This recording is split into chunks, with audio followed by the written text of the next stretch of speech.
বিধানসভা কেন্দ্রের প্রার্থী হিসেবে নাম ঘোষণার পরদিনই কোমর বেঁধে ময়দানে নামলেন বিজেপি বিধায়ক তথা বর্তমান প্রার্থী দুর্গা মুর্মু। বুধবার সকালে ফাঁসি দেওয়ার ভারত বাংলাদেশ সীমান্ত সংলগ্ন পুরনো হাটখোলা শিব মন্দিরে পুজো দিয়ে তিনি নির্বাচনী প্রচার শুরু করলেন। এরই মন্দির প্রাঙ্গণে দলের বিপুল পরিমাণ কর্মী সমর্থকেরা উপস্থিত ছিলেন। পুজো শেষে দুর্গা মুর্মু সরাসরি ফাঁসি দেওয়া বাজার এলাকায় সাধারণ মানুষের সঙ্গে জনসংযোগ ও প্রচার সারেন।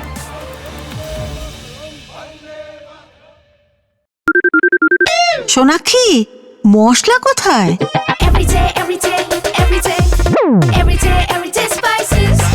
এভরিডে মশলা, দেশের স্বাদ। প্রচারের ফাঁকে আত্মবিশ্বাসের সুরে তিনি বলেন, গতবারও এলাকার মানুষ আমার উপরে আস্থা রেখেছিলেন। উন্নয়ন ও কাজের নিরিখে এবারও সাধারণ মানুষের সেই বিশ্বাস ও ভালোবাসা আমি বজায় রাখতে পারব। সব মিলিয়ে প্রার্থী হিসেবে নাম ঘোষণার 24 ঘন্টার মধ্যেই ব্যাপক উৎসাহ উদ্দীপনা নিয়ে প্রচার শুরু করলেন দুর্গা মুর্মু।